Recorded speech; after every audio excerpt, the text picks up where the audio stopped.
Hey everyone, welcome back to ASWP, another shitty wrestling podcast. And if Uh, anybody noticed, I don't. We did this on purpose. Shitty. We went with shitty so we could take a jab at Dave Meltzer. uh, Just, yes, just had to throw that out there.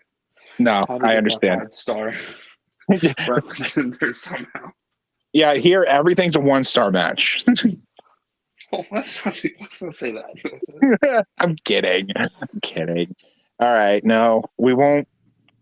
We won't be dragging Dave today. We'll leave that to Jim Cornette. How about that? That works. That works for me. Yeah. All right. So we will first go over our favorite 3 matches and our least favorite 3 matches from the week, because intentions was for there to be bad matches, and I can't think of any matches that were bad this week on WWE, at least on the main shows. Yeah, you're right. I can think of one maybe, but I'm sure we'll get to it. Yeah. So if you want to start with your 3, we can talk about them, and then I will. Well, you can give your 3, I'll give my 3, and then we can talk about them and see why we do not like them. Yeah, my number 3. No fault to anybody in the ring. I just don't think they meshed well. It was the number 1 contender women's tag team match. Hey, that's the same one I have in mine. It served no purpose. Nothing Just tell me happened. Shayna and Zoe are the number 1 contenders. They're not even the number 1 contenders. Chelsea and Piper have a rematch next week. Yeah, so what was yeah, that was right. They announced Chelsea and Piper get a rematch after. What was the point of any of that? Or tonight. Sorry. Tonight. It's going up on Monday. Whichever, but what? Okay. Yeah, nothing happened. It's not even, they're not even first in line. It was entirely pointless. Yeah. So I'll give my number 2, and then you can give your number 2. Okay. My number 2 is the World Heavyweight Championship match between Seth freaking Rollins and Drew McIntyre. I have it there too. Oh, really? Yeah. Oh, okay. Yeah. That finish really messed with me. I did not like that one bit. I personally, I'm at the point where I've accepted that the Money in the Bank thing is just like what they're doing. Yeah. See if they're actually going to cash it in. Right. So that's whatever. The part that bothered me more than the briefcase, more than the antics with the briefcase, Drew McIntyre has been wrestling for like 20 years. Yeah. That's probably an underestimate, but he's been wrestling for his entire adult life. Pretty much, yeah. How the hell is he going to put Seth's leg on the fucking rope when he goes for the pin? Like, what is that? I don't know. Say, I hated that more than any of the Money in the Bank stuff. I think what makes me the most angriest is the fact that Seth can be hit with 17 different finishers, but then one curb stomp, match is over. Right. Yep. Super Seth. Woohoo. I can't wait for Punk to take that title off him. He's not going to. I gotta hope. Yeah, he's just joking. I don't know. It's just getting ridiculous, but we'll leave it with that. And I think I'll let you say it. We both have the number 1, and it's not even WWE. No, it's the TNT Championship matches from Saturday. Saturday. Yeah, matches. What were they thinking? I don't know. The match was good. I will say the match was good. A bit contrived, but good. Yeah. They very clearly work really well together, and I'm assuming that's why they did the quote unquote swerve they did afterwards, where Luchasaurus. Switch. Oh, it's Kill Switch now. Sorry, Luchasaurus, the artist formerly known as Luchasaurus. Kill switch. Okay. Kill switch me with that character change. Anyway, he had won an 8-man battle royal or whatever it was to get a contract to fight for the title, and he gave it to Christian. Why is everyone bowing to Christian? Why is Nick Wayne's mom bowing to Christian? Why is Nick? I understand why Nick Wayne actually did it. That one actually makes sense. None of the rest of it does. That was a 20-man battle royal, by the way. Oh, sorry. I got it mixed up with the other. That pay-per-view was awful. Sorry, but God, that was the stupidest thing that's the stupidest thing I've seen in like a month. That was even stupider than MJF beating Jay Lethal. Was it Jay Lethal? Was it which Jay whatever on one leg? Jay White. And I enjoyed that match, and it's still stupider than that. It was just like, what was the point of even going over in the first place? Like, why didn't you just have Kill Switch come out and interfere, and then when whatever. We're going to run it back, obviously. So that's cool. It'll be a good match. I'm curious to see if I'm going to give a crap about any of the story. But with that sour note, let's move on to our top 3 favorite matches. And I'll let you lead off with those since we had the same for literally everything. Yeah, my number 3 favorite match of the week was the triple threat match on Friday. That was my number 1. That's totally fair. I get it. I mean, I'm wearing my LA Knight shirt right now. But honestly, I think they all 3 looked incredibly strong. Poor Charles Robinson, buddy. Yeah, he had the most took the brunt of everything tonight or Friday. Knight jerked him right out of the ring. He didn't even he just hit the floor straight up. I was like, oh, poor Charles. He's so good at taking those bumps though. So I love Charles. He's probably my favorite ref. Yeah, he's great. But all 3 of them looked good. Styles looks phenomenal, especially that it was like a 450 kick. Is that what the move's called? Which one? The one where Knight got busted open by his foot. No, it's called a 450 splash, but okay. But it was the move before the splash. It was like the front flip kick to the back of Knight's head. P-leg kick. P-leg kick. Okay.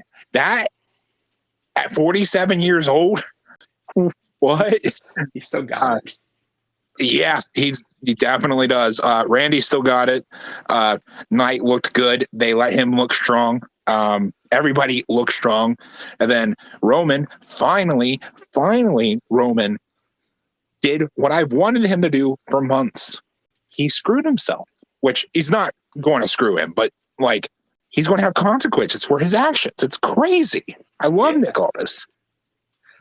Yeah, he takes no shit whatsoever. So good. I love it. I love it so much. I can't wait till we get Aldis and Pierce in a match or managing matches or something. Yeah, it's gonna be something for sure. Mm-hmm. But I'll give my number 2. What was Awesome Truth. Oh, my number 3. Oh, my number 3. That's right. My number 3 was Rhea versus Ivy. I thought Ivy looked really damn good for her first actual match. I had that at 2. But. Nice. I was really happy with it. I thought this week that every women's wrestling match we had, they worked well. Whether or not it worked is another thing. And then the women's tag contenders match, nothing happened, so that doesn't count. But all the women's single matches were good, in the ring. They worked good. The spots were good. Rhea looked beatable for a second. Yeah. Which, that's awesome. I like when the champion, gets frazzled. Yeah, it's always a... That's why I like the Gunther matches so much, because they always cook. Yeah, he definitely tells a story. Yes, he does. It's good storytelling, like in-ring storytelling. What was your number 2? My number 2 was Ivy versus Rhea. Okay, so we're again in the same veins. Okay, that's right. You did tell me that. Yeah.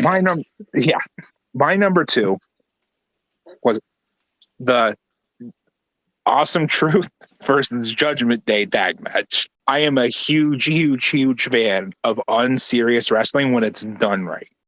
That match was pretty great. It was so fun. Like the fact that like R-Truth like walks around and acts like he's not on the same planet as everyone else, and then at 51 years old can just do like a corkscrew 360 spin kick or whatever he did.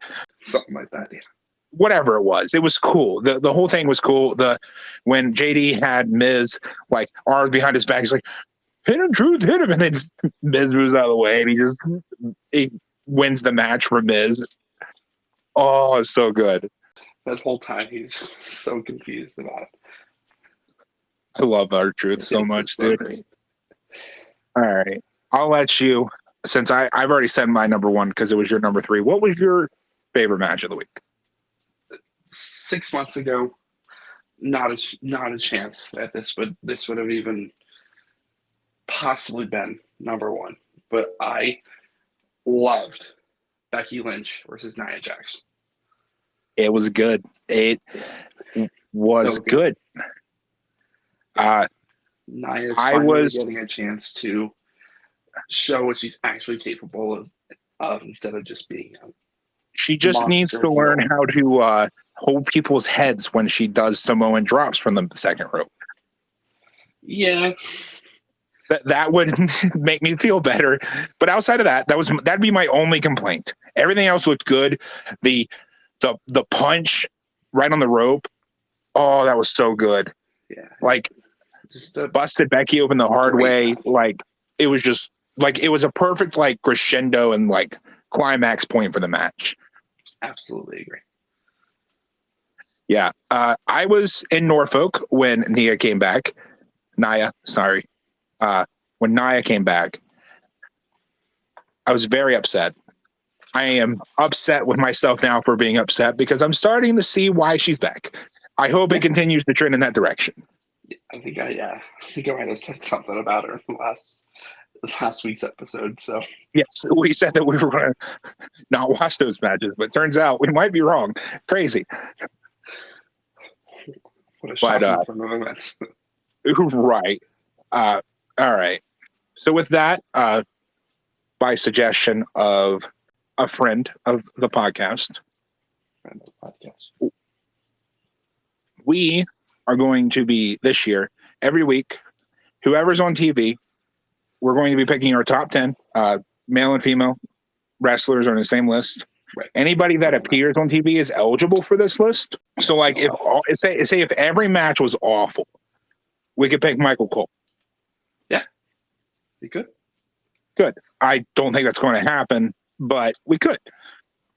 If Vince McMahon takes over again and Michael Cole is under Triple H's guidance, then we will just review TNA and nothing else. Hey, well, what if TNA and WWE are about to start working together? We will review ROH. No, OVW. Does that even exist anymore? It does. Don't even go. No one go look at what OVW is doing. Please do not do it. Don't. Trust me. I did. I don't do it. Oh. Don't. You don't. Yeah. I don't. No, you don't. All right. So how we'll do this, I'll let you read off your top 10, and then I'll read off my top 10, and then we'll talk about a few moments that made us put people where we did. Yeah. If you won, you got priority over somebody on my list. I tried to make it where the match winners were closer to the top, but that didn't necessarily apply to everybody. Right, because some people on my list did not have matches. Yes. Right. So at 10, I had Ivy Nile. I just thought she had a great match. she has like 10 or so singles matches under her belt, and just really good. I thought she did great. Yeah, she did. She really did. At 9 and 8, I have Drew McIntyre and Seth Rollins, respectively. Okay. Like I said, Seth took priority over Drew for Fair. just winning the match. I know that may sound stupid, but No. that's just what I had. Say it makes sense to me, man. Yeah. At number 7, I had Tyler Bate and Butch. Please start calling him Pete Dunne again, please. I love Butch. I like Tyler Bate tonight.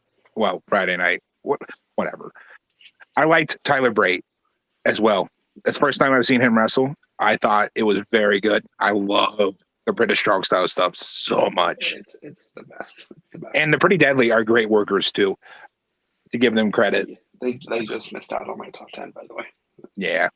They just didn't win. So at 6, I have Io Sky. Big retention of her title this week. On her own. On her own, yeah. That is good. Yeah, which is very rare these days. I think my big issue with Io's reign, because I love Io. Io's like my top 5 female wrestlers, is that she there's so much fluff behind what's going on with her right now. Yeah, absolutely. Yeah. Anyway.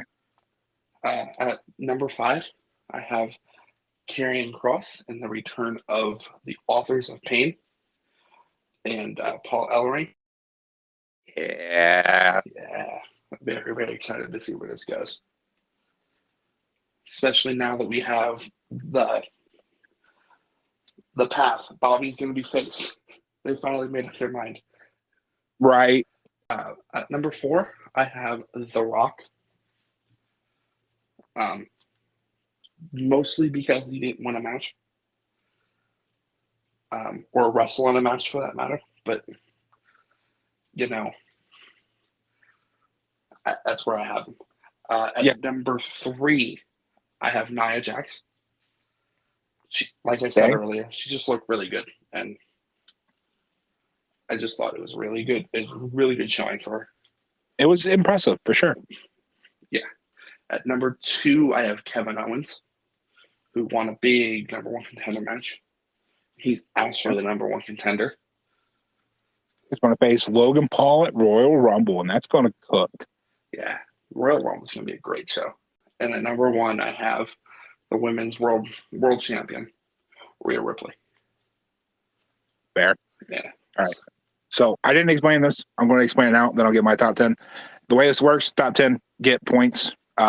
1 point for 10th, 2 for 9th, so on until 10 for first. So if you watch NASCAR, you get it. So I didn't explain this. I'm going to explain it now. Then I'll get my top 10. The way this works, top 10 get points. 1 point for 10th, 2 for 9th, so on until 10 for first. So if you watch NASCAR, you get it. Right. Didn't F1 points used to work like that? Or was it like 12 or 15 for first? I don't know. All right. Let's not worry about it. So, and at the end of the year, we will pit each of our individual top wrestlers of the year against each other. Right. How we do that, we will decide later. But for now, we're just going to. Right. So, my top 10, 10, I put Nick Aldis because I love everything Nick Aldis has done since he came to be GM. Totally fair. Yeah, I get it. So good. 9, I put Tyler Bate and Butch. Again, that was very good. I enjoyed that a lot. At 8, I have Cross and AOP. I am so excited for Karrion Kross. I don't know what to feel about that. But I got Nia at 7. I was impressed with what she did this week. I may have spoke too soon on her talent, but we will see. At 6, I put Drew McIntyre. I thought he did very good with what he was given, and the Super Seth, he did everything he could. Yeah. I got The Rock at 5. Obviously, I don't have the nostalgia for like any of it. Right. 13 months. But the dude is such a presence. You can't deny it. No, not one bit. At 4, I have Roman Reigns. That's interesting, actually. I have been waiting for so long for Roman Reigns to do what he did tonight. Roman Reigns is losing his grip on everything, and I'm so here for it. Yeah, that fatal 4-way is gonna. It's going to cook. Yeah. At 3, I have the man, R-Truth. I just love everything he's doing.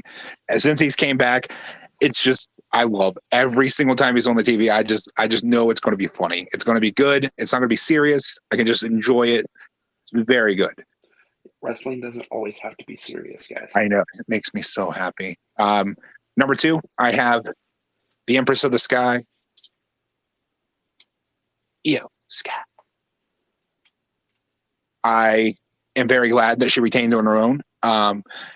I thought the match was very good. The spots were very good. And my number 1 was our other women's champion, Rhea Ripley, because she's just, again, she's got that presence. I don't know a way to explain it, honestly. It's just, she works really well. She's a force. She told a good story with someone who's never wrestled on main roster WWE before. Very good. Yeah, that's solid list. Yeah, and I think that about does it for us. Right. Try to keep this close to 20 minutes. We might have gone just a little bit over, but the goal is to keep it about 20 minutes. So very good. 20 to 25, I think is a good range for it. Yeah. It was going to be 15 to 20, but we added in the ranking, which I really like the ranking. I think the ranking is really cool. Yeah. Good idea, friend. Great idea. But yeah, we will see you guys next week. And thank you for listening.